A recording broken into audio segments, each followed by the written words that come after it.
In the middle of 2026, the global supply chain ground to an abrupt halt. Ships carrying crucial commodities like fertilizer and aluminum sat paralyzed. This line chart shows the immediate impact on global energy costs. Brent crude oil spiked to a peak of $126 a barrel, an ascent that rivals the severity of the 1970s energy crisis.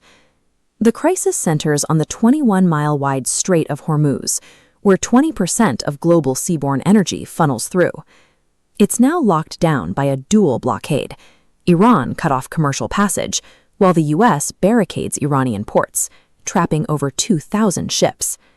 This nautical paralysis began with a failed diplomatic document regarding Gaza, proving that a localized political breakdown can trigger a global energy shutdown. The modern global economy is now so interconnected that a failure in regional diplomacy can manifest as a total supply chain collapse within weeks. In November 2025, the UN Security Council passed Resolution 2803. It established a straightforward treaty to end the Gaza conflict. Hamas would decommission its weapons, and the Israeli Defense Forces would withdraw. The agreement broke down almost immediately on the ground. Hamas refused to surrender its arms, effectively blocking the planned transition to a civilian governing authority. On the Israeli side, instead of pulling troops back to the perimeter, the IDF ordered advances. By late May, they had seized control of roughly 70% of Gaza's territory. Simultaneously, Israeli administrative restrictions and de facto territorial expansion accelerated in the West Bank, further eroding the physical boundaries required for a viable two-state solution. Because the basic local governance terms of the peace plan were never enforced, the region's core tensions were left to boil over into a broader conflict.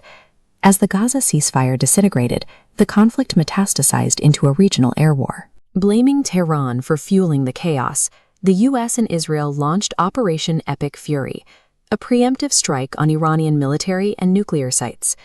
These strikes killed several high-ranking officials, including Iran's supreme leader, Ali Khamenei, marking the point of no return for Iranian retaliation. Rather than matching the attack with a conventional missile barrage alone, Iran weaponized its geography. They moved to shut down the Strait of Hormuz to hold the global economy accountable for the strikes. Throughout March, Iranian forces aggressively boarded and attacked merchant vessels.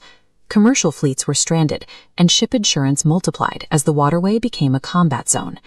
The United States countered with its own naval operation, blockading Iranian ports to choke off the country's exports and creating an unbreakable maritime deadlock.